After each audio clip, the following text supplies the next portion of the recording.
Welcome to this episode of Voice Memos from Your Bestie with me, Amanda, your bestie.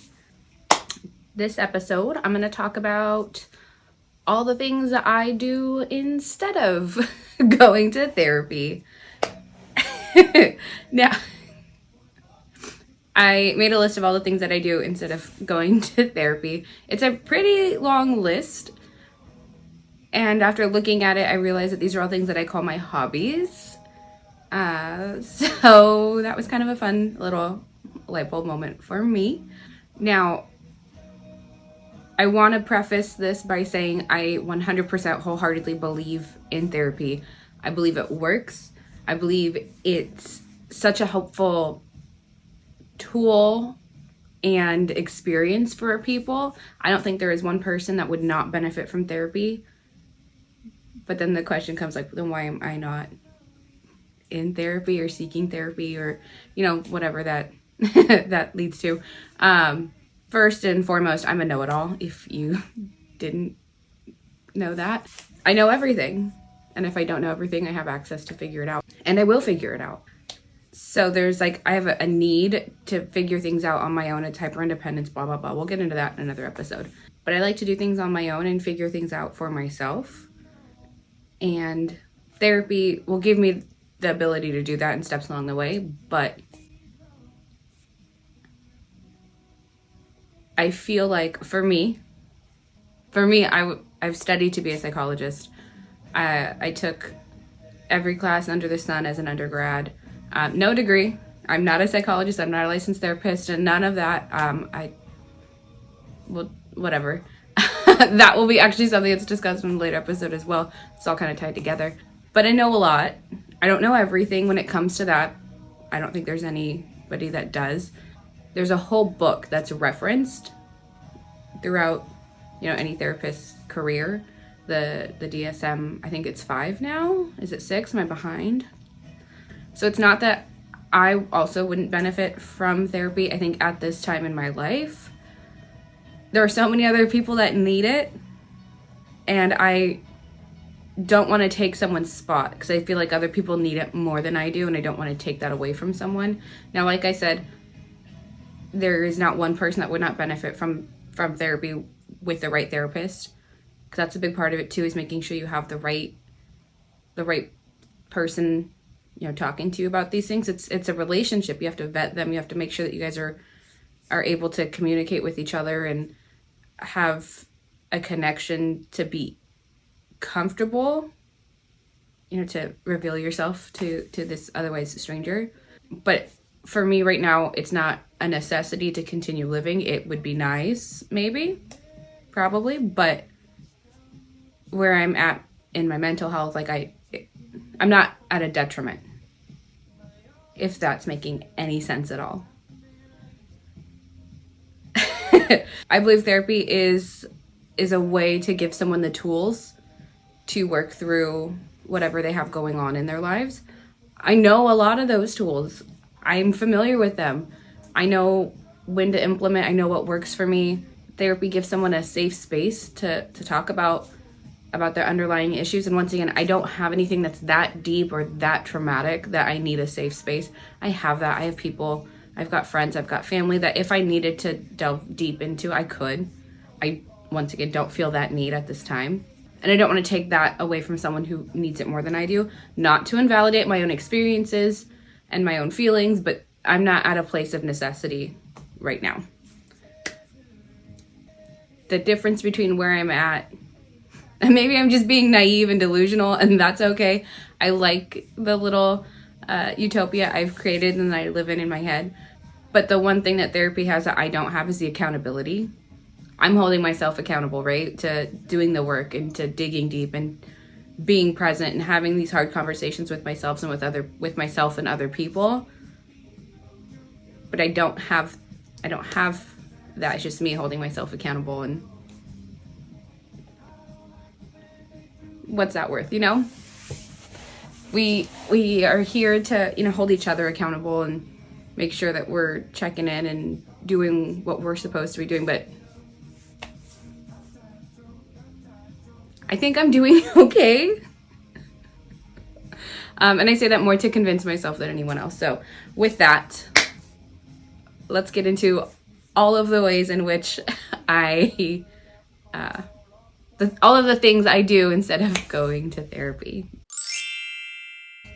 Got my note cards here because there's quite a few things. The first thing that I do first and foremost when I feel like my head is full, my head is spinning, and I can't figure out what's left and right and up and down is I write.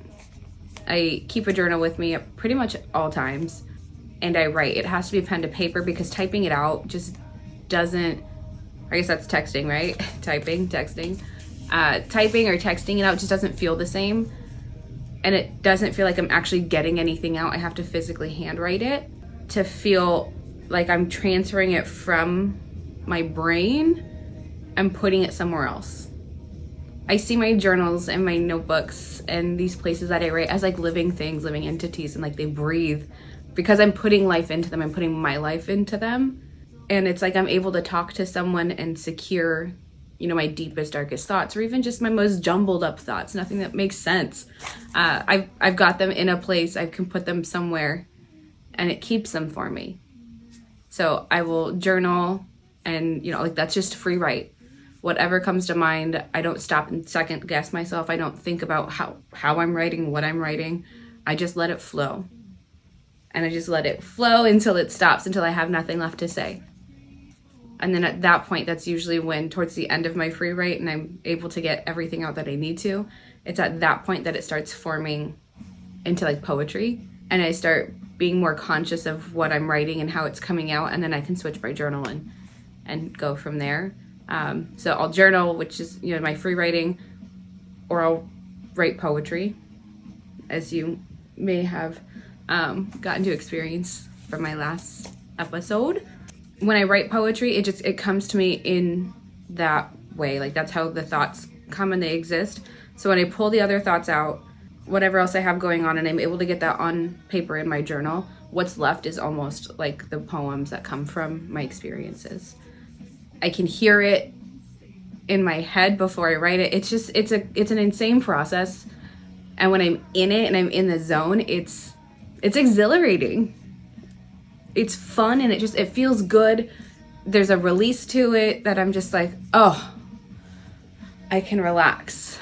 I've gotten that off my chest. So first thing I do is write. And I encourage everyone to write. I don't think there's, once again, one person that would not benefit from writing. It's a way to be honest with yourself without having to say it out loud.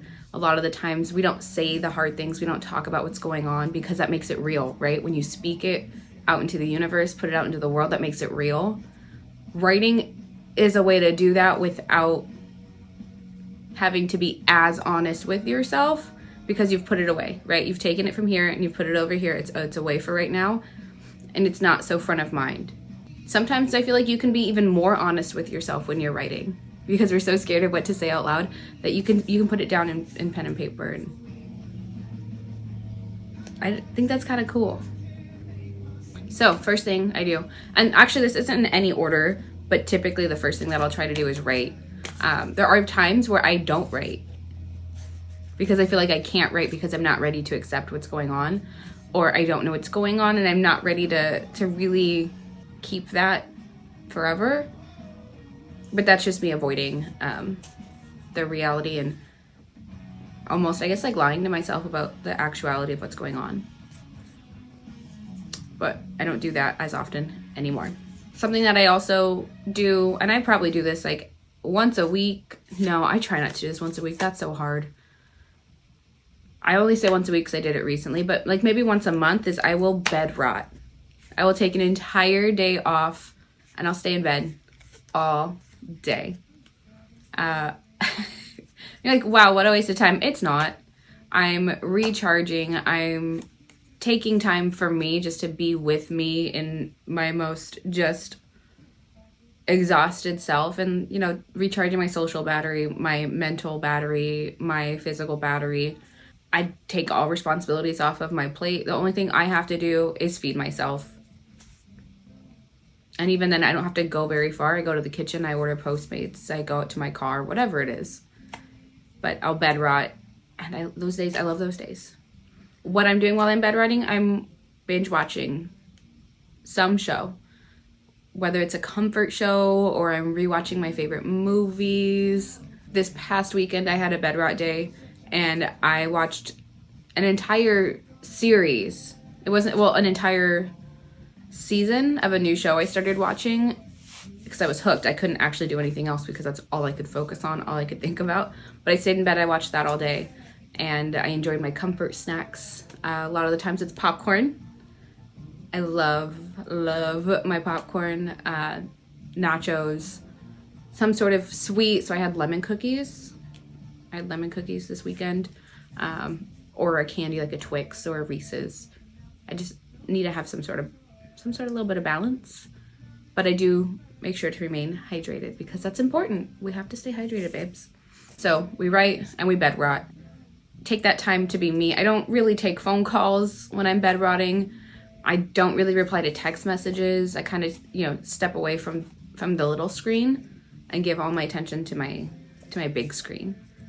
Another thing I do when I'm avoiding therapy is I go running. I go outside, I go for a walk. I like to go to one of my favorite parks and I'll go for a walk around. I'll do a couple laps, or I'll go running around the park and just kind of be a part of nature. There's a lot of trees. There's a lot of wildlife, believe it or not, at a local park. And it's just, I'm in the sun most of the time. The air feels good. And then of course the endorphins, the biology part of it. Like when you exercise, there's actually, endorphins that are released and you feel better and blah, blah, blah, blah, blah. A good run will tend to lead to a really good writing session because that also helps kind of sort through some things, or it helps me realize that where I'm jumbled up or where I'm stuck in my mind is where that's where I need to start with my writing. So yeah, go for a run, go for a walk. It doesn't need to be anything crazy. It doesn't need to be anything insane. I'm not training for a marathon. I just want to feel better. So I'll go get that heart rate up. And I'm doing it outside. And I think just getting sunlight is a big piece of feeling less mental stress. Is just the sun. We're plants, essentially. When you think about it, we need sunlight too. Another thing I do when I'm avoiding therapy is I will, believe it or not, I will clean. I hate cleaning. I hate it. But when I'm avoiding things, or if I just feel all up in my head, I'll clean so that the space around me is clean. So I feel like my brain needs to be clean. Sometimes clutter invites more clutter and that just snowballs, right? When I say clean, what does that mean? Well, I'll clean my room. I will scrub the floors. I will scrub the walls, scrub the ceiling. No, I have popcorn ceiling, so I don't scrub the ceiling. Kind of stay away from that. I'll do my laundry. I've got so many clothes. It's insane how many clothes I have. I don't have a need to do laundry often because I have so much, but I'll do my laundry. I love folding clothes. So if I'm doing laundry at home, it goes straight from the basket, goes to hang, because most of my stuff here, actually all my stuff here hangs. I've got a big enough closet, thankfully. But if I'm doing laundry, if I go to my grandma's to do laundry for the day, I do fold it to come back, and I love whipping a t-shirt around and folding those up. Or like there's a way to fold sweatshirts that make them lay flat, and love folding a good crew neck. So I'll fold my laundry. I'll get into my closet and I'll purge it. I'll go through, things that I don't wear, haven't worn, or just aren't my style anymore.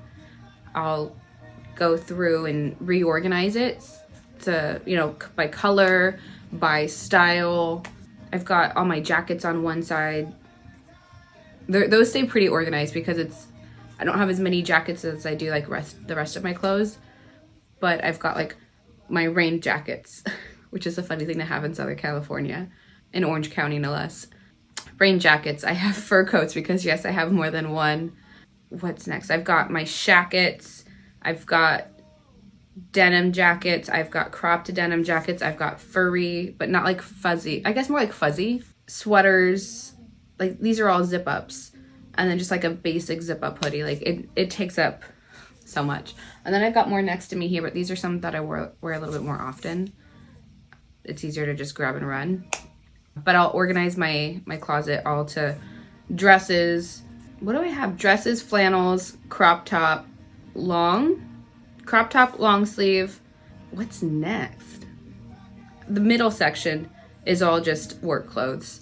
And I'll organize those even by style. Like these are undershirts. These are, you know, my pants, my skirts, my dresses, bodysuits, bodysuit long sleeve. And then I've got graphic tees over here. I've got graphic tees over here. I've got crop tops and then my going out tops. So I'll organize that. And sometimes I'll get even into my shoes. I'll go and I'll clean my shoes. Like I get into it. I get lost in my closet. You might not see me all day because I'm in my closet. There's a light, there's a door, and you might not ever find me again if I get in there and I get deep enough. What else do I clean? Oof. I'll clean my vanity. So where I do my hair and makeup for work or just every day actually. I'll get in there and I'll scrub the countertop over there. I'll clean out my drawer that has like lipstick, eyeliners, my brow stuff, mascara, like, and it gets kind of gross if you own a vanity or makeup. You know how gross like your makeup bag can get, and from what, you're not gross, it's just, you know, normal wear and tear, I guess. It depends on the day, the time, and what's going on exactly in my life, but I will clean my makeup brushes. That is more of a task because they do need drying time and it takes a little bit longer to dry. So that's not like a regular thing. I'll go through my products and see like what I can toss, what I don't use, whatever, you know, just anything to avoid going to therapy. I'll redecorate my room. I'll move things around. I'll go on IKEA and see what I need. I got a couple shelves and like bookshelves in here, so I'll, you know, rearrange what's on those shelves. I've got a gallery wall that has pictures on it, so sometimes I'll swap out the pictures, or I've got like a little board with a saying on it. Right now it's got a Halsey lyric, so sometimes I'll change that out. Redecorating also just kind of helps get into that creative space for me, and it scratches that part of my brain. This isn't a regular type of thing. This isn't always what I'm doing or why I'm doing it, but I love reading. And when I'm reading, it doesn't necessarily mean I'm going through something or I'm trying to avoid, you know, going to therapy, but I'll read a book. I love reading. I love language. I love communication. I love the written word. So I will do what I can when I am trying to avoid life and talk about what's going on. I will take myself and put myself into another world. Whatever book it is that I'm reading. I've been reading it for a while, as we all know. So I try not to put myself in that book. That one is strictly on reading for entertainment. That's not a place I want to go to escape, but I've got a lot of other like great books that I like to read. Sometimes they are comfort books. Other times they're more whimsical nonfiction. No, they're fiction. Fiction. I have to think about it for a second when I try to figure out which is which. But I'll go and put myself in another place, another time, in another universe, wherever it is, wherever that book is, that's where I'll go. It's kind of a Lion Witch in the wardrobe kind of situation. I love reading. Sometimes I feel like I do need to read when I start to stumble over my words or I can't think of something and I just feel like I haven't been exposed to enough of the language, of enough language. Maybe I need to start reading again, but I'll read more to figure out, you know, what's going on with my words. I like to paint, and sometimes it's just, you know, a mess. Sometimes it's, you know, something specific that I've been wanting to do or wanting to have a piece of art that I wanted to have. But a lot of times it's abstract and I just kind of go with what I'm feeling. I pick out colors that I think might go together, might not, or just, you know, it's based solely on feelings. And that's a way to kind of, I know art therapy is a thing, so that's kind of, you know, I have tools and I know how to use them, so I'll use them when I need to. It is a little bit messier because you do have to, you know, I have to clean up the brushes and make sure I'm in a space where if I spill on the floor, it's fine, or I have something protected and I'm not getting paint on my clothes. It's a whole, you know, more goes into that than just picking up a book or a pen to write. But I love creating things and I love being creative so much. Oh my goodness. I want to start doing all of my hobbies right now after I record this. I like to plan things. It's a hobby as well as an art form, I think. When I plan something, it's in depth. It's not just like, hey, we're gonna go to the movies at this time and, you know, see this movie. Who's going? What's the carpool situation look like? Who's driving? Who's paying? Did I look at all the other movie theaters around? Which makes the most sense for everyone that is going? You know, what movie does everybody want to see, or what's everyone's vibes? What theater has the best snacks? You know, where can we go to dinner before? What can we do after? Like, so much more goes into it for me when I'm in the zone. So I'll plan a vacation, even if it's one that's not realistic that I'm not going to take. I'll look at flights, I'll look at hotels, I'll look at Airbnbs, I'll look at activities. I'll get this whole thing planned out. Oh my goodness. It's so much fun because it just all comes together so nicely. I'll plan a vacation, but then I'll also plan realistic ones that are a little bit more, you know, for a couple days nearby that are local. I like to do financial planning, so I'll plan out the money that I have incoming versus the money I have outgoing and see where can I save, where can I spend, what can I do, how can I become more financially responsible, and what corners can I cut, whatever that looks like. I feel like I have my hand in a couple different pots. A master of all trades, jack of all trades, master of none. So I could really fit in anywhere and do anything. If you want me to be an accountant, if you need me to be an artist, if you need me to be a construction worker, if you need me to be a housewife, if you need me to be a teacher, whatever it is that you need me to be, I could do it, and I would enjoy doing it. Am I going to be the best at it? No, but I can do it. And I'm going to try my hardest to be the best. Eventually I will be the best at it, but I can do a little bit of everything, and I guess that is kind of showing through now as I'm talking through my hobbies. I will plan my week or my month. I have my schedule out 3 weeks in advance, and knowing like when I have certain days off, or if I have like a weekend off or back-to-back days off, I'll try to make something happen, like make plans happen. They're far enough in advance that I can include other people. I have several planners, and I've got stickers, and it's an art form, and it takes so much time in itself to do it, and it's so much fun. I haven't done my planner or worked in a planner in a while, because I haven't been doing anything besides working, and that's not fun to put in a planner. That's kind of sad. But I'll plan out a week, I'll plan out a month, and I like looking at an entire month and seeing everything come together with what I've got going on, where I have time to bed rot, where I have time to go out. I like being able to see all of that. If I'm avoiding therapy, something I might be doing would be gardening. What I consider gardening, my indoor gardening.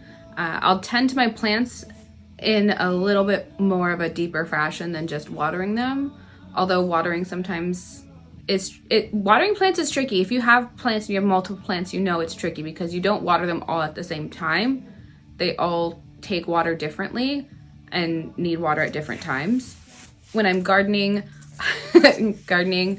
I'll go through and I'll prune. So it's, pulling out like the dead leaves or, cutting where it might have browned, repotting as needed, changing the water out, because I have a lot of propagated plants that are water-based. Going through and you wipe every leaf, especially on like the waxy plants because they get dusty.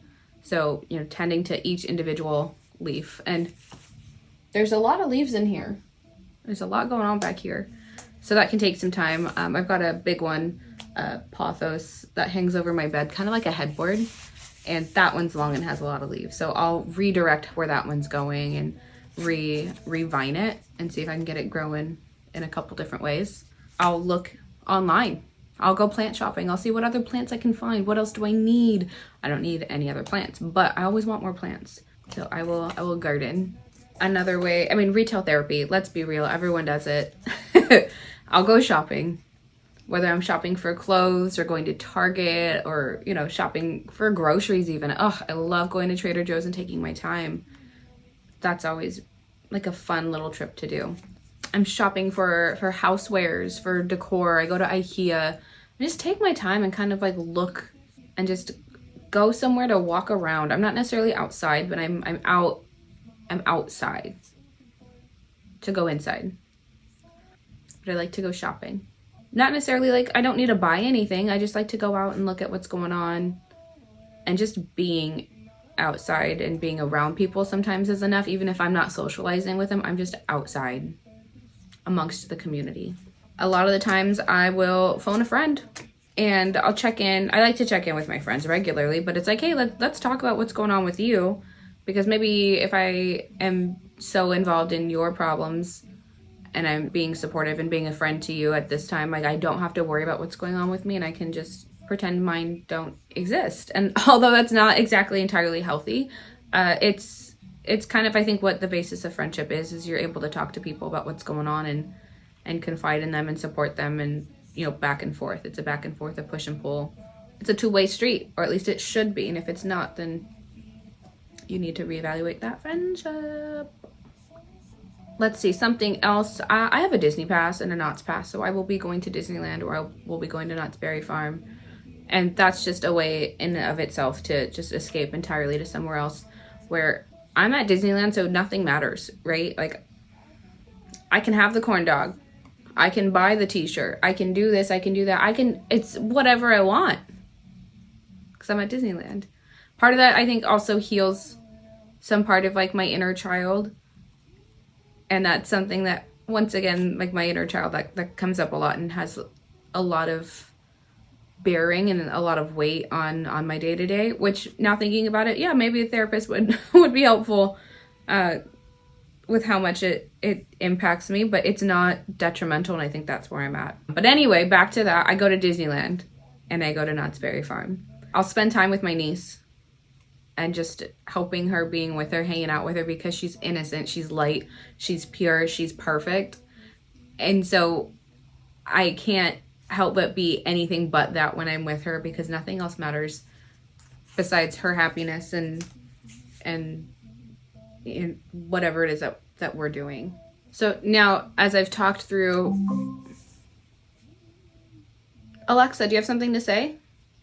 Now, after creating this list of ways that I avoid therapy, I have realized that these are all hobbies. These are all things I enjoy doing. And a lot of them allow me to step into a different place that I need to be in for that time. Or I'm distracted enough, or it's just, muscle memory. Like folding a shirt, I did that for 2 years, and folding pants, that's whip it through, and it doesn't require much thought, and I can just zone out or zone in. Lock in, is that what we're saying now? It doesn't require me to show up in any way other than physically and just, get the job done. But I have fun doing these things by myself. I don't need to do these with other people, but these are also things that I enjoy doing with other people. If I can have friends and have a paint party, like, that's so much fun to just sit and paint and be creative. A book club. I'm not in any book clubs, nor have I ever been, but like reading a book at the same time as someone sounds like a fun thing. I like reading to Scarlett, or reading with Scarlett, or having her read to me even. Reading to someone, that's just such a fun... I mean, obviously Disneyland and Knott's Berry Farm are fun when you're with people, but you don't need people to go there. Writing is something I do more solo. That's not something I exactly do with anyone else. Cleaning's more fun when you have someone to clean with, but it doesn't need to, like, it's not... I like going and like doing laundry with my sister. But anyway, I realized, like, yeah, it's a lot of my hobbies. And if you think about it, when you do your hobbies, when you get to do the things that you enjoy, are you doing them because they bring you joy, or are you doing them because they help you avoid something? I know I have admitted to myself that that's how I avoid things, but that's how I'm also able to get other things done, because I'm having inner dialogue with myself about what's going on, and I'm able to confront, my fears or whatever I've got going on and deal with it. I've got, oh my God, I forgot one. My new hobby, my latest hobby, podcasting. It's just talking to my phone, but this is also helping me work through a lot of things eventually. But, I get to edit, and that's a lot of fun and takes quite some time, believe it or not. So yeah, that's what I've got. Those are the ways in which I avoid therapy. Once again, just wanted to reiterate, I believe in therapy. I believe it is useful. It is helpful. It is impactful when you have the right therapist and you are committed to going and doing the work. You have to do it and have to want to do it for you. You have to believe, you have to know that you need help. Maybe that's where I'm at. I don't think I need help. I would benefit from it, but do I need it? No. I figured that one out. Yikes. But anyway, I've figured out what my posting schedule is going to be. We're going to post every Tuesday, so new episodes every Tuesday will be coming at you, so you can just set your alarms. I'm aiming for 8 a.m. every Tuesday, but with technical difficulties, sometimes it does get pushed back. Follow me on Instagram, ayy.bez, and you'll know when new episodes are out. You'll get, where I'll post it if you don't follow me on Spotify, which is kind of crazy because that's how you got here. Don't be fake. I can see it. I can't see it. I can't see who's following me, but I can see when I have a new follower. Let's talk about it. Tell me some of your favorite ways to avoid therapy. What are some of your hobbies? What are some things that you do to help clear your mind or get into a different mental state? I want to know. You can leave comments if you want. Text me, call me, beat me if you want to reach me. Let's talk about it. You know, we need a sense of community to be able to just, I think, thrive. Humans are not meant to live life alone. And so like we're not, and we have a lot of like common things that we enjoy doing. We all go through things, you know. We can all support each other. We can all lean in. We can all just lift each other up. We can all go gardening or go shopping or just, you know, paint together. I don't know. But yeah, let's talk about it. You know, let's look a little inwards and think about, am I really doing this hobby that I enjoy doing because it's something that brings me joy and whatever, or am I avoiding something else? What's the bigger picture? And I mean, if you're not ready to go down that hole, then don't do that by any means. Let's just keep living in our state of delusion. But when you are ready, you know, look inwards. But I think that's all I have today. I do have some things I need to get to. Got some plans for today. One of the things I do to avoid going to therapy. There it is. If you didn't see my little hidden Mickey ears. That's what I got. That's what I have today. If you have any questions or comments, please reach out, leave those where you can, and I'll see them. If you have any concerns, you can go ahead and I think just keep those to yourself. And I will see you next time, next Tuesday. If you have any voice memos, send them. Send me your voice memos. Okay, bye.